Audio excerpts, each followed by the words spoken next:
Hey, hey, hey. Hey. Welcome. I'm giggling in advance, everyone. I'm giggling in advance because one, Markeisha and I have history. We go way back now. I feel like we grew up together, I like know. although you could do what's that little meme where it's like Phaedra and Nene Leakes. It's like Oh, we did not go yes. to high school together. It's like I'm just a few years That is so us. well, we could do that, but we still have good energy. But I'm laughing because and we're going to get into it here on the BlackPrint today. But we here, y'all. We're here. We're here. We're here, and it is by the grace of God, and like us motivating each other. I feel like we had a little mini encouragement session in advance, like backgrounds, all types of stuff. And we was For like, real. we set a time and a place, and we are going to show up, which I think is so fitting for our title and our conversation today about how Black women are showing up and flipping industries, in particular tech and strategy. So we don't have a huge script today, but we're going to get into like how we're making moves in the industry that we're in the separate industries, as well as we may dig into a little collaboration that we have together. I'll start it off just with a introduction. My name is Quintaria Brunson, oftentimes called Madam CEO. I am all about strategy and financial integrity in such a way that we are building our communities up where we're leaving legacies. Like spending money and having nice things and all of that is cool, but what like financially, do you really have strength, backing? Do you understand what your money can do and how far it can go?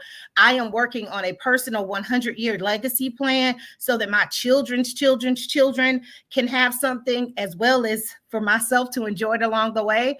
And I'm just so honored to have friends and colleagues and partners like Markeisha that understand and give me motivation and inspiration as I support others and just continue to be a positive voice in our community. I'll let my partner in crime introduce herself, and then we're going to get started with some good conversation. Yes, thank you for your lovely introduction. So, my name is Markeisha Snaith. I am the founder and CEO of Sire. I'm also founder and CEO of some other ventures out there. I do a lot. So, to try to sum it all up has been always difficult for me. But I do work in the tech space, specifically cybersecurity, and have for the last decade. My goodness. I also am a career coach. So, I help people navigate the job market through implementing strategies, which of course we're going to talk more about that as well. I do run a pathways program. Oh my gosh, I do so much. Let's just leave it there. I do so much for the No, community. I don't think we should water it down. Okay. Because you know what? I sometimes feel that same way, like, oh my gosh, it's gonna be like a run-on sentence. Like I'm going on and on and on. But to really let people know that you have real live people, real live women that got a whole bunch of commas, semicolons, all Yep. types of dashes, and we're still making it happen.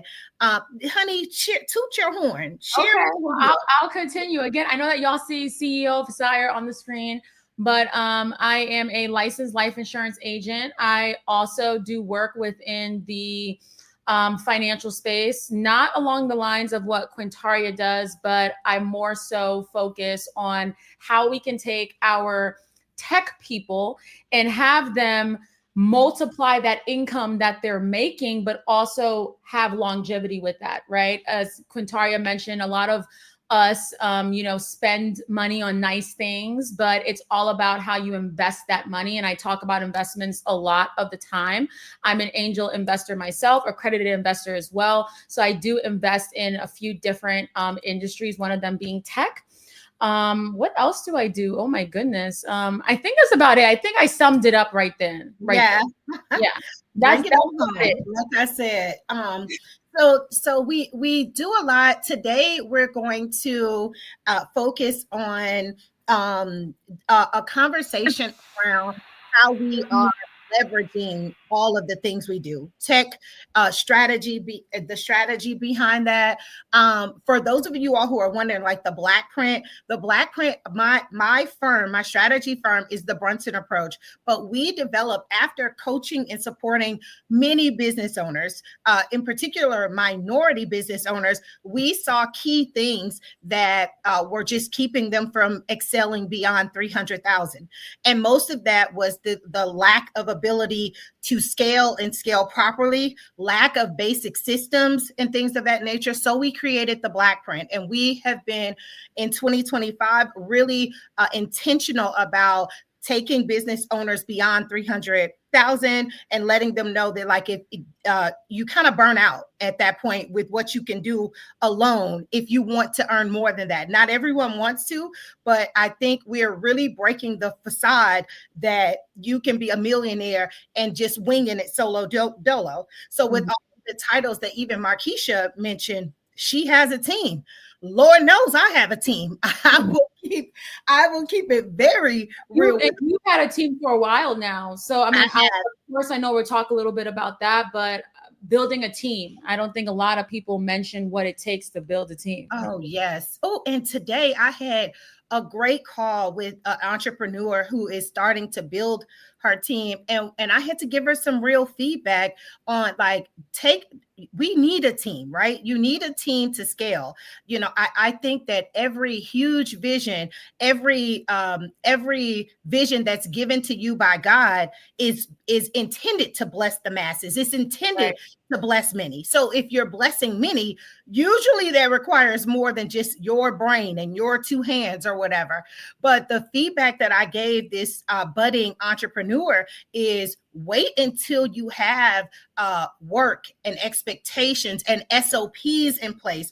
One of the things I did, and I've had a team for over a decade now, but I really, even though a couple of them are still around, I owe them an apology for those first couple of years, because I would get frustrated because I didn't have clear expectations, and I'm paying them and I'm like, what have they done this week? And it's like, yo, you need to step up your leadership skills and have some, clear instructions and have some. So we really had a great conversation, my client and I, about, like, I know you need a team. Let's really focus on having some, what are you delegating? What responsibilities will they have? So your team can plug in and really help your vision grow. One thing that I'm always given, like, kudos, or people really commend me on, is the ability to keep a team for a long time. You personally, like, I have people that have been with me for 12 years, 8 years. But it's because I've really mastered, and I'm intentional about, one, learning them. Like, so before I hire, we do personality tests. I share my personality assessments and things of that nature, but letting people figure out their superpower and see what their superpower is, and plugging them into your system with their superpower so they have skin in the game. I would not be on the level that I am without a strong team. I appreciate them. Even I don't know how much you want to share, but we're going to put it all out there. Sure. Markeisha and I were talking about, like, how neither one of us have makeup on today. And I was like, that's because I still got a little island glow, but I'm able to hop islands and go to different countries rather freely because I have a team behind me. And that level of trust and just not, like, having to double check everything somebody else does. And, like, it has to be exactly the way I would do it. I've really mastered, as a business owner, the art of appreciating. Now, you must set clear standards for your business. Like, sure. Think of, like, Chick-fil-A. No matter where you go to a Chick-fil-A, you're getting my pleasure. You're getting certain set certain expectations. Yeah. But know that there is beauty in individuals bringing themselves, showing up as themselves in your business. So that allows me to just show up with no makeup and an island glow because I have an amazing team of individuals, even partnerships. I trust that I do a great job with building strong partnerships because I don't want to do it alone. So, yeah. And you shouldn't have to do it alone. Yeah, no, we shouldn't. But so many people get that confused. But I that is an area where they need to work on their fear and their like I don't want to say brokenness and make this like a Ilyana, how you pronounce her name? But uh, you cannot grow, your business cannot grow beyond where you are. So Right. if you Then you're keep just placing self-employed. You're not a business owner. Thank you. So if you keep bumping your head on something, it's probably the universe showing you or trying to get you to see this is a space that you still have resistance, that you may want to improve on so that your business can scale and improve in the same way. For sure. I'd say, for me, I really scaled up my team this year. I had already had two people, for a year that had been working with me, both contractors, but I decided to go implement an internship program. And let me tell you, it literally sat me on my butt. Mm. Dealing with interns is a whole different ball game than dealing with employees or contractors. I know we've spoken a little bit about this. And I said, baby, that is not my life. I know. And you admit that. That's what I love so much about you, is that you admit when something is not your lane, like that's just not your specialty. And for me, I didn't really have anybody there to talk me through like what to expect with like an internship program. And it's been rough. I'm not gonna lie. My team. What are some of the challenges that you've encountered? So let's talk about let's talk one thing about SOPs. Okay. I brought people onto my team. I didn't have SOPs in place. I didn't have policies in place. And it was something that we had been working towards, but it's also a role and responsibility that I had for an intern. I said, we don't have this, right? In all of the interviews I do, I'm very transparent about where we're at as a company. We are a startup and we are a small business. Don't be expecting to come in and think that you're working at Apple or Google. That's not what we are here. You have to be willing to really tough it out, right? And if that's not for you, that's not for you. And so not having the SOPs in place and asking somebody to create it that is an intern, right? Because going back to this whole intern versus an employee, usually an intern does not possess the skill set of like an actual person who has been in corporate before, right? Like an actual paid corporate employee. And so they're coming into your organization to learn and get that mentorship from you. And so if you're asking for them to create SOPs, just know that you have to be sitting down maybe for 2-3 weeks in a row to tell them how to write the SOP, like what goes in SOP. Yeah, that's a lot. And what I warn business owners is, even if you don't fully write every bit of your SOP out, but it's your business. Yeah. You must articulate the basic framework for how you want your business to move, how you want the intra items of your business, the extra items, like how that works needs to come from the CEO, or at least someone who is on the very executive suite of the business. But that goes back to what I was saying before about the conversation I was having with my client who's looking to hire. And I said, it may seem like a burden now because you're like, no, I need people. Right. But you do bringing them on before you have your SOP, like your standard operating procedures is more of a headache. And one thing, Markeisha, that I really want to point out too, when you do that, you risk having multiple styles of a business. Even, you risk having bringing people on before you have your SOPs in place, or at least a basic SOP that kind of can be the go-to, the glue, until you make more specific ones. If you don't have SOPs or clear expectations for every person you bring on, you have a different business model, period, point blank. You have a totally different business model. So I implore business owners to make sure that we take the time, we stay up late or whatever. And nowadays with AI and so much technology, voice record what you're thinking and what you want and plug it into places, and then edit it, but make sure that your voice and your vision for your company is clearly conveyed. So how did you resolve that? I'm interested to see, because I can only imagine what type of nightmare that turned out to be, to put that onto an intern. And it may have even been overwhelming. I'm getting heart palpitations just thinking about it. Now you're saying you're getting heart palpitations. And that's what I do for I'm a strategist. Right.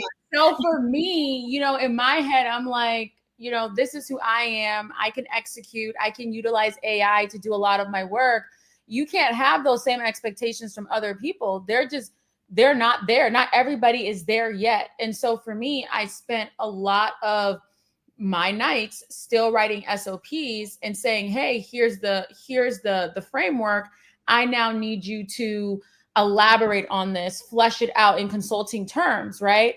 But then even so, if you're dealing with people who don't know how to utilize AI, don't know how to train their model, now you're also having to train them on how to train their model, right? Yeah. So it's a lot of hand holding when you bring interns on. That is a reality.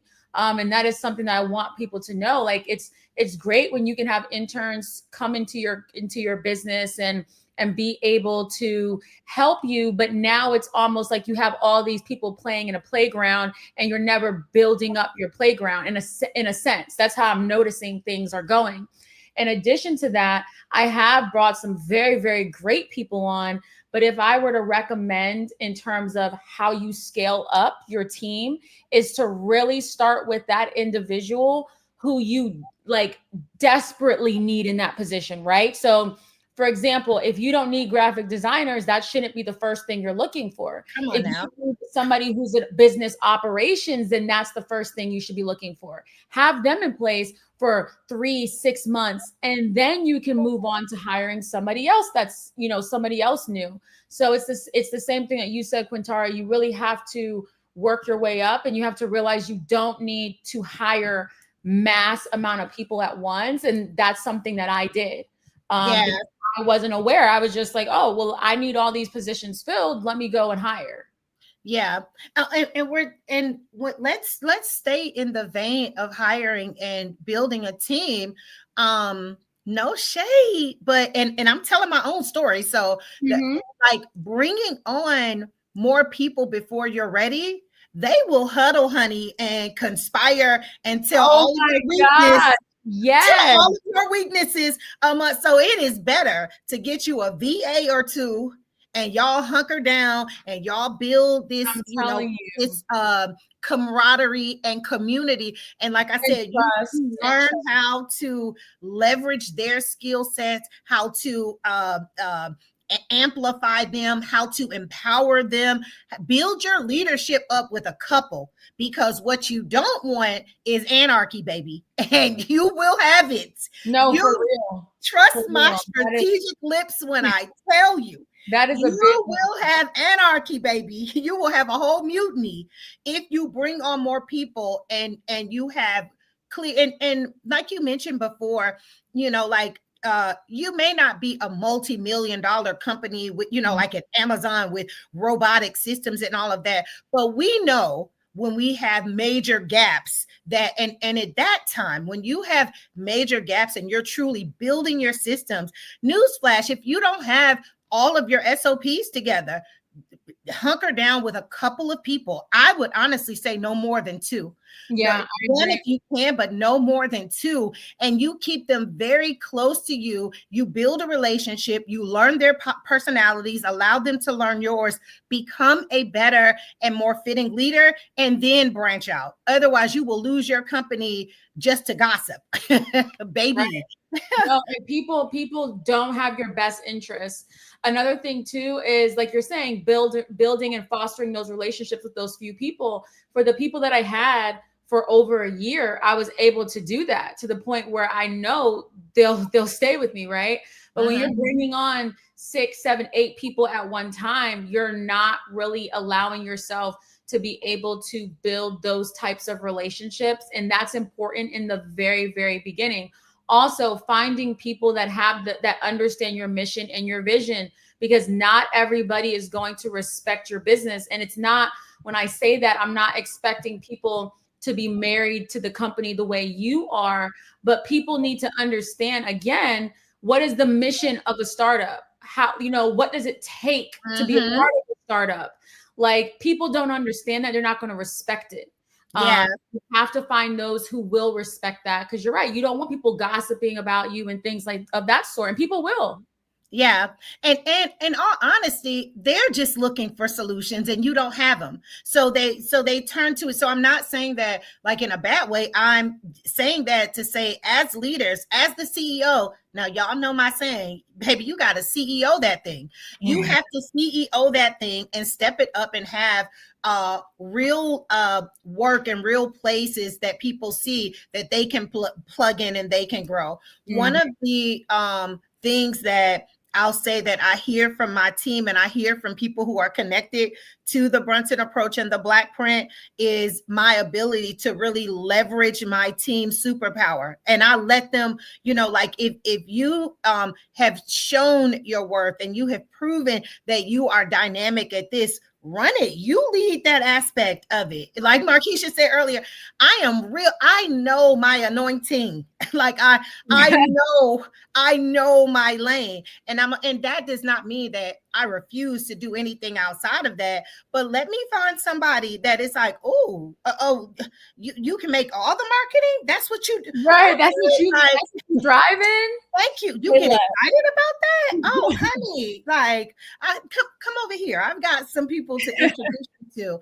But allowing people to see that your mission and the vision that you have can inspire them enough that they can accomplish their goals is a win-win. It is a win-win. And if you don't know how to do that, make space and hire someone who does. Right. Everybody may not. I do realize that is I feel like, what's that movie when they say I have a refined set of skills, I have a special set of skills or whatever.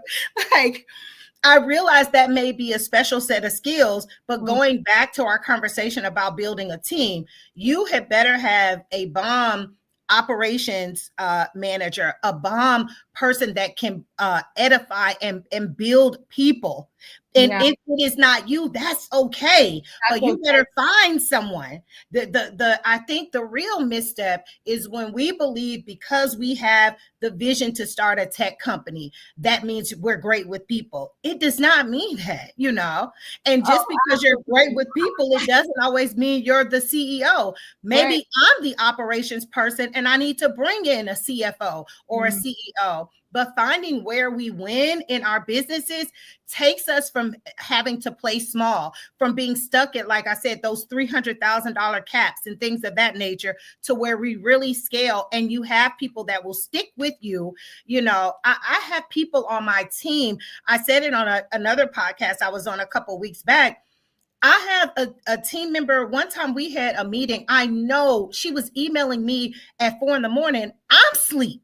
And we had something like we had, I think it was the BlackPrint launch, but and she was like, hey, please double check this and that. And I'm like, yo, like that is commitment. The owner of the company is snoring, baby. But and I know I don't say that to sound like like I'm this horrible, but she was like, no, I knew that we were launching, I knew, and I just had to make sure everything was together and but I definitely pour into them and like, what y'all got going on, what you got, like oh, you got any new products that can align with what we're doing, anything you want to add to our merchandise website, like, and they're like, that's important too. Let's talk about that, because it's not always about you as an owner. It's also about the person who is helping you along your journey. And it's so important to make sure you understand what their ultimate goals are, because to be honest, I don't think many people's goals are, oh, I want to work with you forever. It's, I want to, this is a stepping stone at the end of the day, and I want to go off and do my own thing. I'm appreciative, but I want to do my own thing.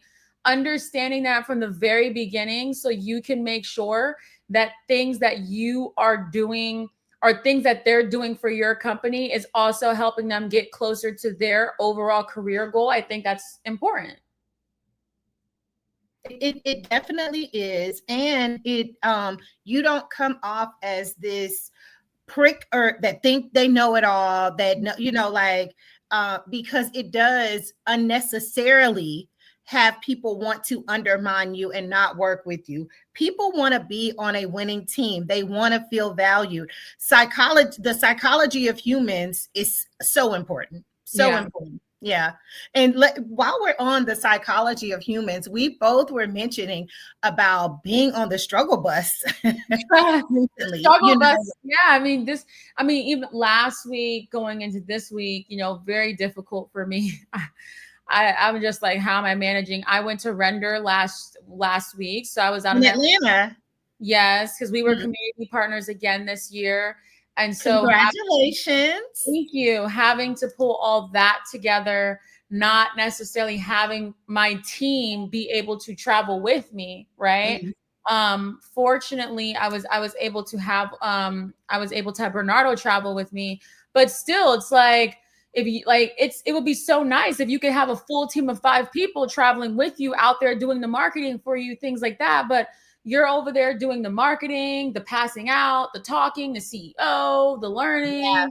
It's a lot. You still got things back home to handle, I'm sure, too. I still have things back home to handle. It was so rough. And on top of that, so while I was out there, which I'm happy I had an opportunity to go out there, but while I was at Render, unfortunately, my best friend lost their dad. But that's the day before my mom's passing anniversary. So I'm like, this is just horrible timing. Wow. Again, time waits on nobody, right? So things just come as they come. But it just goes to show that you just have to keep going. Like, you do. I sit there and tell my team, like, oh, I'm struggling over here at Render, and this happened and that happened. Like, they're relying on me. They're relying on me to give them their tasks. They're relying on me to meet with them for their one-on-ones. Like, and that's just the reality. I can't stop as a business owner. Yeah, you do have to show up, but that is why the seeds that we plant, and when I say seeds in terms of human capital, is so important, because I don't have to tell my entire team if I'm having a rough time. I've planted the seeds that 2 or 3 can pick up and be like, hey, you good? You want me to lead this meeting, or because you do have to figure out how to push through. And I want to say this, because a lot of us are waiting for the perfect time, the perfect logo, the perfect, contract, the perfect. And I am not saying don't be savvy. I consider myself a very savvy businesswoman, a very savvy strategist, very thoughtful, heck, I can see and speak and design financial concepts that are like freaking amazing, Right. So, however, at the end of the day, it is not always perfect. So waiting for your life to be perfect, and for, anniversaries that are painful to pass and things of that nature, take time, as best we can. Plan your vacations in advance. Put some time on your calendar to think and to meditate. Make sure you have scheduled some self care days and things of that nature. But CEOing that thing requires you showing up as best you can, because if you're not at 100% that day, Markeisha, I can't give you 100%, but I can log out. I can't hit Control Alt Delete and log out every time I'm not at 100%. Going back to our conversation today, we were like, oh my God, like if we could reschedule, we would, but this is the time, this is the place, we're going to give what we got. And I think that struggle bus, working and navigating through building teams or whatever, I think we still are contributing to individuals who are listening to this, people who follow us, people who are getting to know us. I think we're still adding value, even if we're not coming in full throttle at 100% with all the razzle dazzle. Now we'll give y'all razzle dazzle one day. People love this. People love the authentic authentic self that you bring. I didn't honestly learn that because, you know, I'm a perfectionist. For me, I'm always thinking I have to get in front of the camera all dolled up and things like that. It like six months ago, I was just like, screw it. I don't even care anymore. Like this is how I'm dressing on a regular basis, right? When I'm at home. Yeah. Why I need to be all razzle dazzle when I'm at home. But the reality is when you take a look at TikTok, for example, and how these influencers and these content creators have flourished, a lot of them have just been authentic. No Honey, makeup, rolling out of bed. They may look silly, but they're the ones that are doing the making it best. happen. Yes. Yeah. We Now, have I to do believe that. believe that there's an art to it, you know, showing up as your authentic self, but we can put system. I don't think we use that to have sloppy business though. Oh, for sure not. Right. You know, like you still, you know, like just throwing for business. And I was speaking to this morning with another group that that I work with, you know, throwing things to the wall in business, like like there's a reason why business owners get at least in America, every country is a little different, but in America, we get certain tax breaks, we get certain tax benefits. We are able to write off certain things because we agreed to take on a certain level of liability as business owners. That isn't just given to us for the hell of it. It's given to us because we're saying to the government, I will consider the people that are your citizens. I will make sure that I'm not exposing them to things that may hurt them in the future as best I can. And that could be products, services, misinformation, you name it. You know how I get with all this foolishness out here on the internet when I'm like, they giving you 3 steps out of 10 and they giving it to you in reverse order. Like that is causing harm. And sometimes intentional harm or not, but as a business owner, you do being your authentic self. We need that. We need because the people that I will attract, Markeisha may attract a totally different bunch or whatever, and so on and so on. However, you still need to CEO that thing and have your systems, know how to delegate and things of that nature. It's kind of like a choir, you know, like we all may sing soprano, but our solos sound different. Our, you know, like they so we may all have, you know, showing up as our authentic self and being ourself, and that definitely is appreciated. But don't allow that to let you be loosey goosey out here in these business streets. You owe it to yourself, you owe it to your brand, you owe it to the individuals that who will engage with your product, service, or brand to have a sound system that can be built upon. No, you're right. There's so many people who have very terrible businesses. Yeah.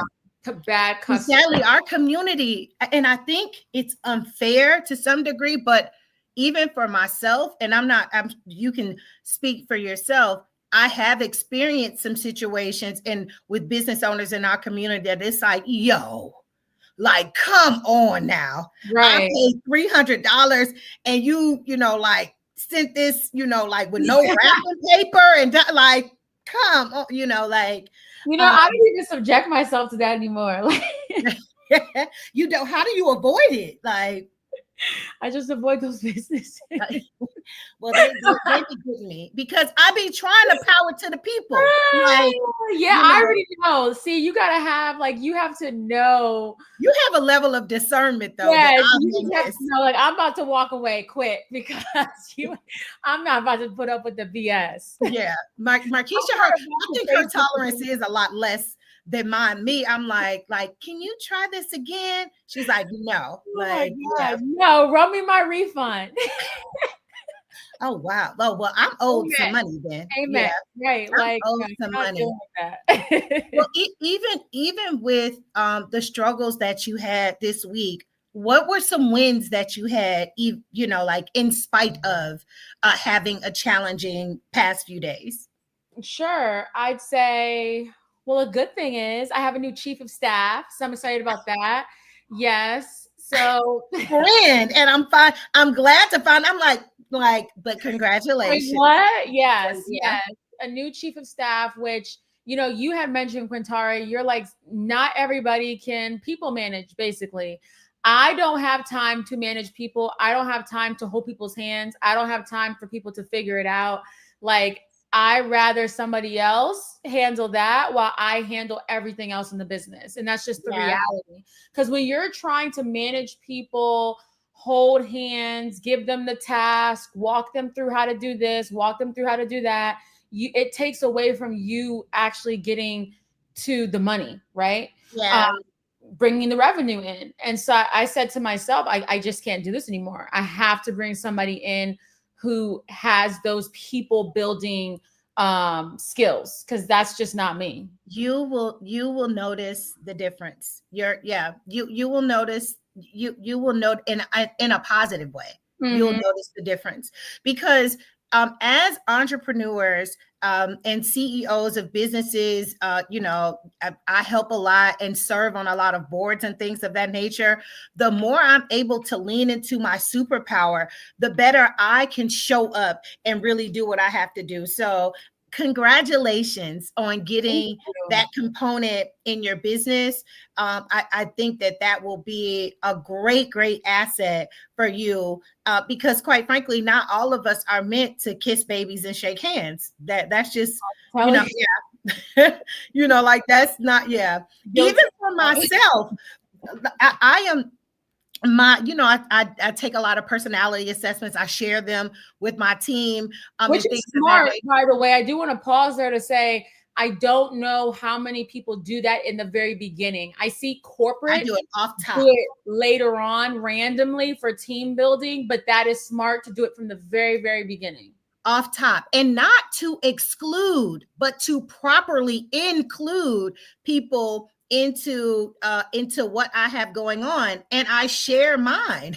Like I want them to know like what they're signing up for as well. Like, hey, I'm a high D. I can be very direct, but what I was gonna say is my introvert extrovert is like introvert 49%, extrovert 51, and those two percentage throw people off all the time. Right. People think that like I'm like, I don't know them, like like I had a call, someone was connecting me about 2 weeks ago to someone, and they were like, "Oh yeah, she's a beast, and like she's a networking." I said, "Oh, hold on, hold the accolade. I'm a networking what?" And I was like, no, I show up because I know that I have to and it's necessary. It's almost like taking a peel of castor oil or vitamin D or something. Like that isn't the highlight of my day. I do it to stay healthy, to stay,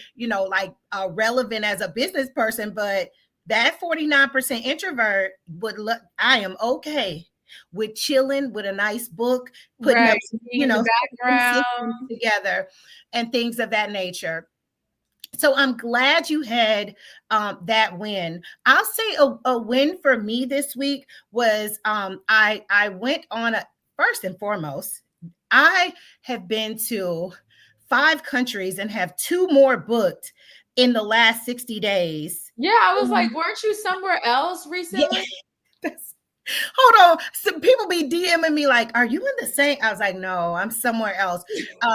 But I can honestly say that in January, February, none of these places were on my radar. I had a list of places that I was going to be and things of that nature. So I just love like being in the flow and watching what the universe and how when you really just like Nipsey Hussle, his saying, like when you roll with the river instead of fighting with the rocks, the more I learn to be in the flow of God, in the flow of, like just who I am overall, businesswoman, like mother, all of that, I am amazed at how amazing my life is, right? Yeah, so, I feel like even as maybe business owners, we try to be in control of a lot of things. I mean, because we have to, right? Without us, the business can't move forward. But being able to step back when you do travel or when you do take time off and actually be in that moment, that's hard for a lot of people, but it's so important to do so. Yeah, no, it certainly is. And I'll even say this for me, when it comes to control versus being strategic. Mm-hmm. I have really mastered the strategy behind things, having systems in place, delegating, in, like I said, really empowering and pouring into my team. But a win for me was over the last 60 days, I have been out of the country, baby. I mean, like legit, like, like from Colombia to I've been on 3 continents in the last 60 days. But my team has held it down. Like they have, this last trip that I went on, I maybe had to put out 2 fires, and that was just answering like yes or no. Like the team was handling it, and they're like, "Hey, we need your final decision on that." That was such a win because Markeisha, when I tell you, my children, well, my kids, but they're all in their 20s now. When they were younger, Disneyland, I had a laptop, at Huntsville Zoo, wherever we were, I was like, yeah, oh yeah, hold on one second. Right. Like and just to and I wish it could have happened sooner, but then their life might not look like it looked now. Right? But I will say I did, in terms of what's a win and what's really just elevating and really just reminding me like you are on the right path. The legacy that you're building will be admired and appreciated, was just to see that the ripple effects of the work that I have done, the systems I've put in place, is one, allowing 11 other people to eat and to eat well, which is a blessing to me. And when I say that, I'm not talking about my children. I'm talking about the families of the people that I employ, like but 2, it's just like, yo, you really can build a dynasty. You really can give clear instructions and empower people so that they know what to do, when to do.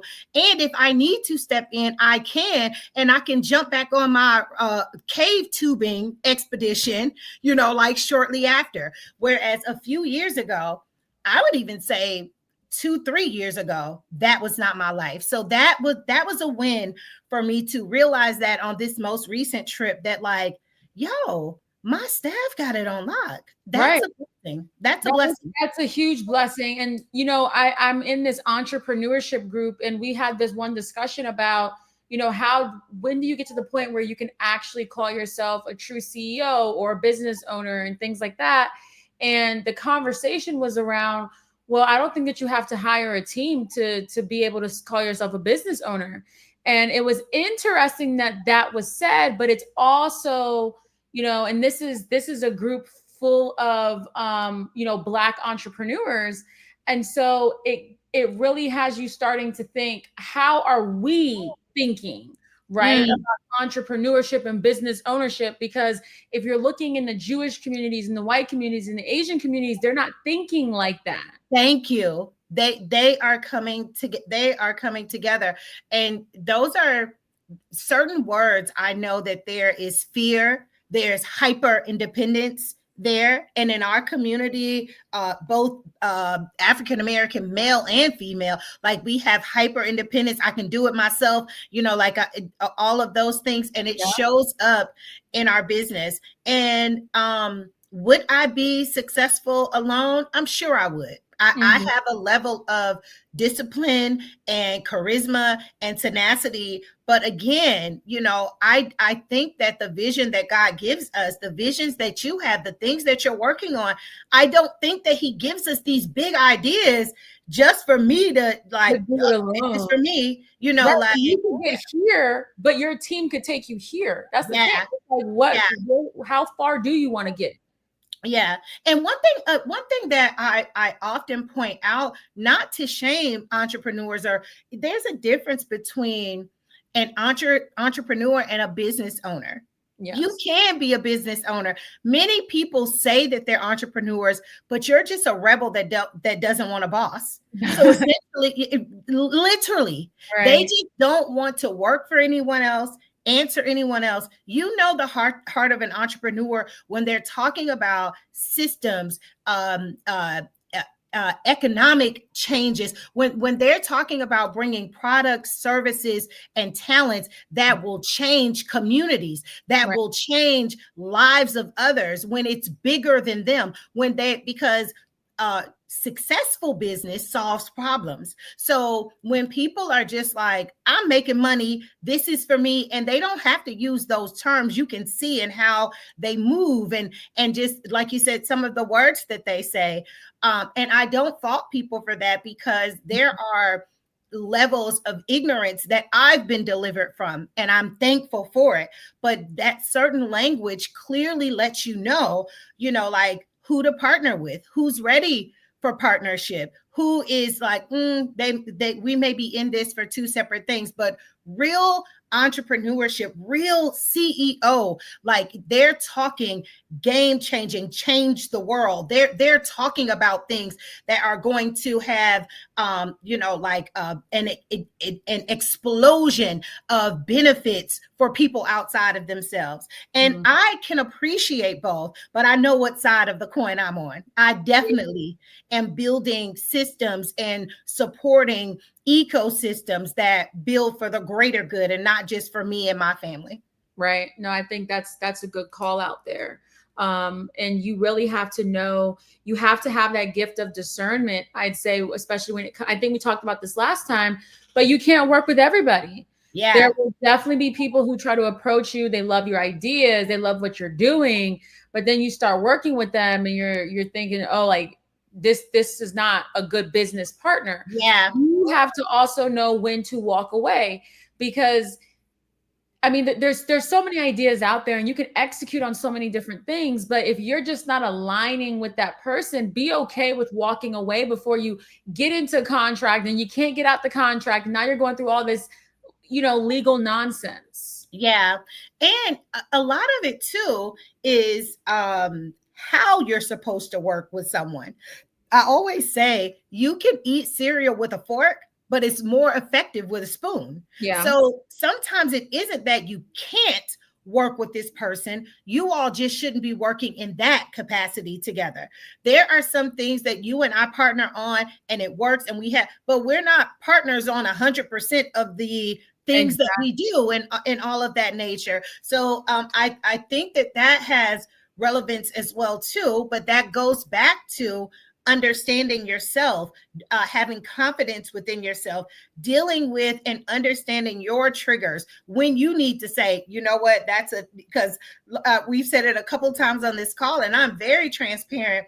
I am quick to let you know what is my ministry and what is not. Like, and that doesn't mean that I won't support you in that if we need it, if we are working on something together. However, I definitely am not one of those people that need to be I need to be the guru at everything. Furthermore, understanding expertise, it takes thousands of hours to be an expert at anything. You know, like I think it's like 10,000 hours or so. I'm just quoting this off the top of my head to be considered an expert.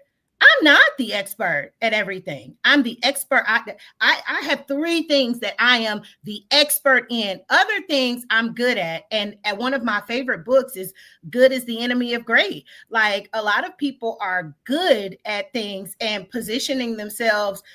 They're overhyping, overinflating where they are. Whereas me, I can support here and there. But if you really want to win with me, here are the areas where you can win with me, you know, like strategy, financial structures, like I can tell you clearly what my ministry is, what my section is. And I'm not one that, oh no, I can do this, I can do that, I can make the marketing, I can do that's a big one, because I find too, you know, when I speak with a lot of business owners or entrepreneurs, they're doing a lot. I think this goes back to the introduction for us and, you know, our commas that we have, right? Yeah. People getting to a point where they've taken on so much that they can't execute. I myself have become fully aware when that happens. Yeah. I say this year is when I really realized I just can't, like, I have to know what I can do and what I can't do. But some people get so stuck that now they've overcommitted and they don't even know how to get themselves out of that situation. Well, I'm going to say this, and I know we're nearing a close pretty soon. Just because you have many titles, it doesn't mean that you have to actively work them all at the same time. Mm-hmm. I encourage you to share all of your titles and everything you do, because I think that this is the platform for that. This is we're having real conversations on how we're growing, how are we leveraging and managing teams and growing new businesses. I think the problem comes when people don't realize, even outside of business, just as a woman, like, I'm a mother, I'm an aunt, I'm a friend, I'm not wearing right now, I'm not wearing my mother hat necessarily, Right. and it's okay. But sometimes in business, I think people feel as though not only do they not that they have to name the titles or that they want to name the titles, but they want to show you, like, what would it look like if I'm rocking a baby, feeding a baby, like Right. They want to show it all at one time. They want to show it all at once. And that, for those of us who are at a different level, that there are certain red flags that we can clearly see that you're talented. You have, like, certain attributes that may be commendable, that may even be workable, but you have not, you lack discipline. You don't know how to put the one thing together. Because think about, and I'm showing my nerdiness here on some level, but even like simple machines, even the largest, most complex machines has a series of pulleys and levers. Like, it has simple machines that just build upon each other. And that is what people need to realize. It is not a bad thing. Usually creators are going to get creative ideas, tons of them. I have journals all around me from where, when I get a cool idea, electronic journals and handwritten journals, from where when I get a new idea or a new concept, I write it out or I put it somewhere. But that does not mean that everything that is on my mind, every title, I'm throwing it in the face and trying to show you, like, oh, hold on, you need a juggler? I can juggle. Oh, hold on, you want lemonade made? I can make lemonade, like, I may possess and I may be getting downloads to improve all of those, but you do need to master a simple concept so that you can be trustworthy in some places. It's a lot of brilliant people, but I can't trust that you can stay on track for us to accomplish anything of value together. And that is what I think the problem is. Not that, like, because who just has one talent? And if you do, I don't even know if I want to rock with you. Like, all you do, that's all you got. You just sing. You don't. I'll be sitting there like at work, and I'm like, some of these people, like, I've had managers say, "Wow, I need to mentor people. I need to do what you're doing. You speak at engagements," and they're like, "All I do is go to work, and then I go home. I'm a father, but that's it." So I'm like, wow, how can you not be doing other things? Yeah. and we all have our path and what we're supposed to do. Be inspired by others, but do not try to mimic or copy what someone else is doing. It will, you may have some level of success, but it is not, going back to our original conversation, the importance of being an authentic business owner. Be authentic at the end of the day. And people will see quickly when you're not authentic. Yep. So you may make $1 from me with your fake and non-genuine ways, but Markeisha is going to get a refund. We heard that here. You heard that here first. I might let you keep the $1. I may let you keep the $1, but where you could have got 100 or 1,000 or 100,000 from me, you've lost that because it's like, nah, I'm good. So yeah. Let's give some words of inspiration before we close out, in terms of, we're supposed to be talking about tech and strategy, and just how we have leveraged that. If you have something to speak towards that, or a win, or whatever, but just something to inspire the people who are watching us, who've watched us in the past do things together, on how to just continue to move forward in their lane and win. Yeah, I think right now, coming from a career standpoint, since I'm always working with individuals who are navigating the market, they've been laid off, they're looking to transition, they're looking to, negotiate for a higher salary, move up in their company. I think for the most part, I think it's always going to come down to your skill set and always positioning yourself to be a learner. I think, amongst the people that I end up meeting, I feel at some point people stop learning. They no longer want to put in the effort to do what they did in the very beginning to get into that position or get into that field that they wanted to get into, and then they coast. And if you really look at the people who are successful, they're not coasting. They're always reading. They're always writing. They're always surrounding themselves with people who are doing better than them. They're always looking for the next opportunity. They're investing. And investing is not just meaning you're investing money, but you're investing in yourself, the people, the products that you're putting into yourself.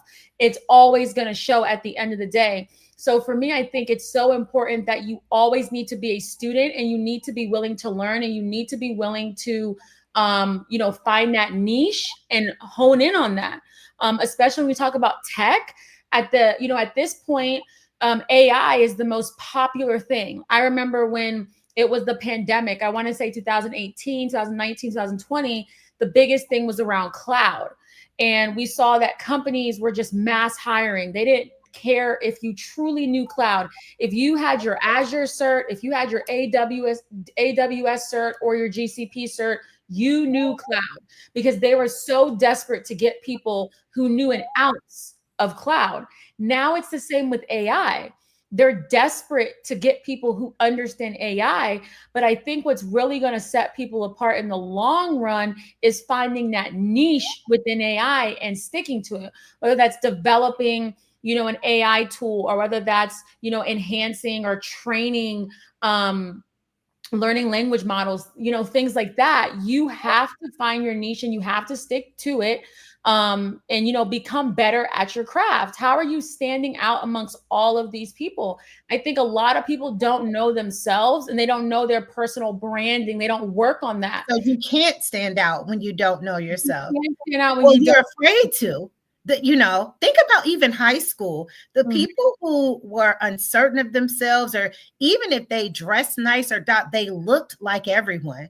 It was that one or two. I know, even for me, so true. I would always wear like bold colored tights, stockings, like that, and Lord knows.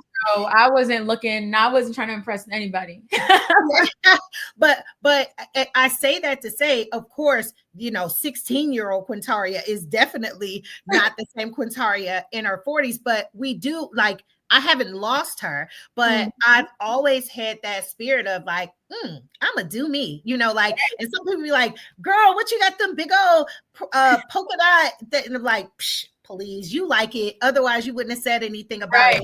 But exactly. When I think about business and what you just said, when you don't know yourself and you're really unsure of yourself and you're trying to fake it, or you've been faking it 2 decades, 3 decades, 4 decades, God forbid, but you've been fronting and faking it out in your business at some point. Thank you. I was about to say, you lack the ability to really show me what makes you special. True story, quick story. I have so many client stories, but I was talking to a client and she does event planning. But one of the things she said, she was like, what I've realized is I am same day. She's like, I stand out in that. And where a lot of people go for like weddings, she was like, I have really carved my own area in, she said, anniversaries and what do you call it? Renewing of vows. I said, that is beautiful. I was like, I can't wait for my team to run the research for you just to see the trends. And sure enough, when we pulled it, there is like a secret $1 billion industry where everybody else is going for the brides and going after people who are renewing their vows. quickly set her in the wedding, event plan, but it set her apart. And so many people are afraid to be different. They're afraid to really, like find their tribe, find their group of people. I'm not the strategist for everyone. I'm the strategist for people who have bumped their head at 300,000 or who are trying to break the ceiling for 300,000 and scale to 1 million. If you're at 5 million, I might can refer you to someone, check, but I know the people that I help the most. I know where my team and I win. And I think that people are afraid to say that, and even though, we've got a couple hundred people on here, it may be somebody like, oh, if you could have helped with 2 million, you would have had me.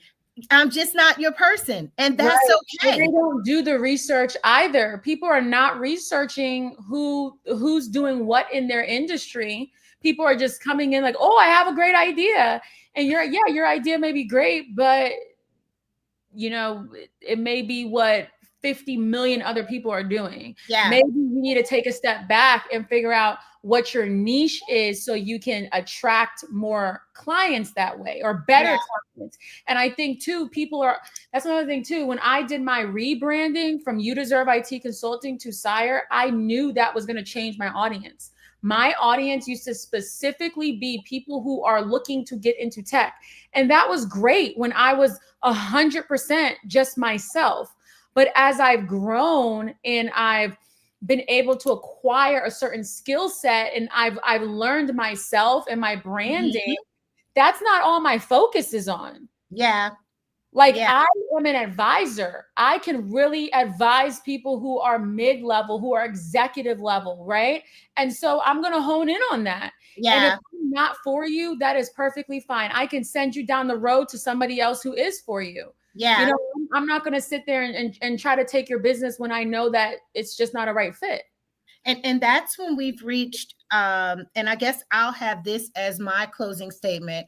It's really recognizing the scarcity places in our lives. And scarcity and a broke mindset does not mean that you don't make over 6 figures. A broke mindset does not mean that you don't drive a nice car. A broke mindset does not mean that your house is not paid off. Hell, most of the people that I am starting to run into with a broke mindset have all of their bills paid. I had to have a conversation with a group of business women who are very successful, making mad money. All of them wanted to be debt free. I'm like, do you not understand? That is the total opposite of what you're saying. You want to be millionaires, but you want to be debt free. Debt is the gift of building and scaling. For someone to say, oh, you have enough skin in the game that we will give you our money, someone else's money to leverage. Bring me all the debt, baby. Right, exactly. Bring me all, but their mindset was coming from a scarcity. I don't want that type of burden. Let me pay everything off.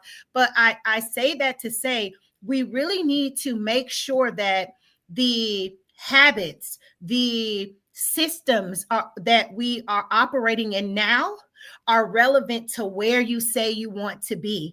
I say this I tell this story often of my first large tax bill that I chuckle at now. My first large tax bill was $68,000.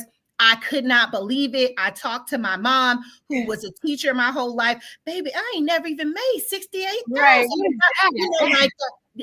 But I realized in that moment, I am going to someone with a problem of a bill that I have that is more than what she ever earned. First, shame on me, But I went to a business meeting with men who do not look like me, that I had set up joint ventures for, did real estate deals and things of that nature. And I did the same thing. Like, would you believe I got a $68,000 bill, baby? The music stopped. That's Trump change. The music stopped.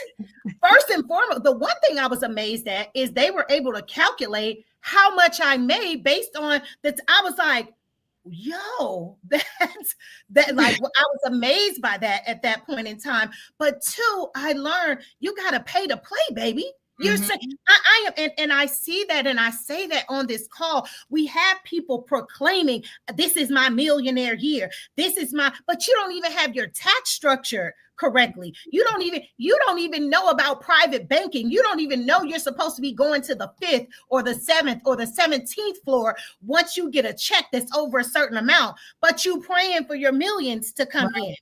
Make sure that the mindset and the way that you're operating is aligned with where you're going, not where your mother was. And don't y'all talk about my mama, because I love my mama and her never earning 68,000 as a teacher, but she done educated a whole lot of knuckleheads out here. But I say that to say, even loving my mother, she couldn't help me with a problem that she had never experience, that she had never, so we have to make sure that we're not being held back, and we're truly not just saying we want an abundant life, not just saying we want to acquire millions, because it looks different. It looks different when you, and like I said, I'm talking to these business women. They're saying, they're proclaiming, praying, throwing hands up, saying, "This is our millionaire year. We pray to be debt free." You are literally saying, like putting what you want out there and chopping it up in the same sentence, But I feel like that always comes back to people not researching or reading, right? Because a lot of the things that we have come to learn as business owners, investors, etc., we have found through surrounding ourselves by the people who have done it, people who are knowledgeable, people who are making the millions.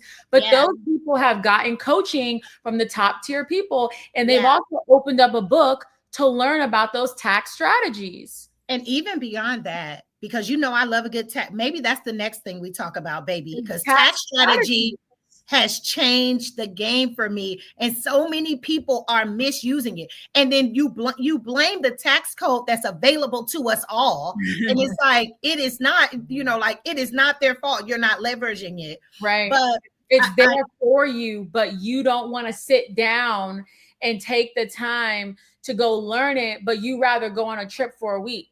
Thank you. Or again, abundance versus scarcity and fear. You're afraid, you don't want to challenge the tax code. You fear an audit, when that like, we can work through that too, But I will say this, because I think it's important. It isn't even that they don't read, because a lot of our community are overly coached, are overly educated, are overly, if you've never booked an appointment with a private banker, even before you have it, even before you earn 500,000, book an appointment, text me, email me or my team. I'll send you a list of questions to ask. But you've got to get in environments and room. If I had not been in the room with those gentlemen who were that I was setting up joint ventures with, who were all millionaires, who all owned more properties than I did at that time and things of that nature, I would have been stuck with the capacity of what my mother, my aunts, my uncles were telling me about. The U.S. is a ripoff, baby. They won't let you make, which was very much a reality for them. You gotta get into rooms. If you are the big fish in every pond of your life, like, either that's it for you and you're tapping out, or you need to put yourself in places where you are a little anxious. You do have to step your game up. The music may stop when you say something stupid as hell, like I did. Like, y'all won't believe they got me paying $68,000 in taxes. And then when I got $159,000 tax bill, I thank God for it, because it could have been 3 times higher, right? But you don't know what you don't know. So make sure, again, that the systems, the words that you speak, the ideology that you have is aligned with the life that you want, and put yourself in spaces where you can challenge that. You may not kick in your 51% of an extrovert and say it out loud like I did, but being in those spaces, you can take notes, you can hear how they move, you can see the culture and the customs, and it will set you up in a way that you can really see, am I on the path that I believe I'm on? Right. Because if not, you'll just be a consumer. Because we love, and I'm going to keep it all the way real with you, we love a six-figure dummy. We love people that have just enough money that you'll drop 5,000 on a course. You'll drop 15,000 on some strategy, but you don't have anything to take you beyond that. Don't be that person. Don't be that person that you are just an expensive consumer, that you're not speaking the language of private investments. You don't have a brokerage account. You know, like certain things of that nature. You look good, but you really aren't good. When you have individuals like myself and Markeisha that are showing up and want to have those conversations and help our community get to the next level. You're definitely dropping some gems there. And it's some reality checks at that. I think every time we get on a live, I think there's a lot of reality checks that we give, especially for people in our community, which, yeah, I mean, that's, to me, like, that's us doing God's work, right? People, thank you. Like, we're put on this earth to really help individuals and to help them get to a better place. But you have to be willing to accept and take that help, or Yeah. you're stuck in your cycle over and over and over again. Yeah. Markeisha, this was good. This was good. We will plan another time and we will show up. Strategies. Tax strategy. We may have razzled. Yeah, I do. You, honey, you know I love a good. I know. We'll have our next conversation, especially because many people have put in extensions. So before the fall, we'll definitely make sure we touch on that, so you can, like, honey, leverage this tax code because it is definitely opportunities out there. But it is about tax codes and taxes. It's Quintaria. So I will be tuning in, even if I'm part of the live. I will be listening and taking my notes. You all see I'm looking down. I've been taking notes the entire time. So thank you. Right. Well, I appreciate that.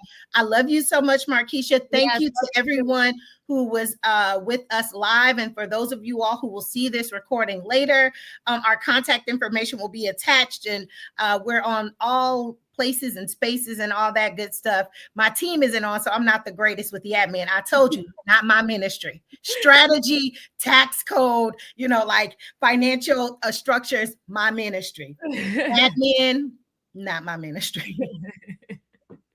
All right. Well, you have a great day, Markeisha. Same to you. Thank you. You're most welcome. Bye.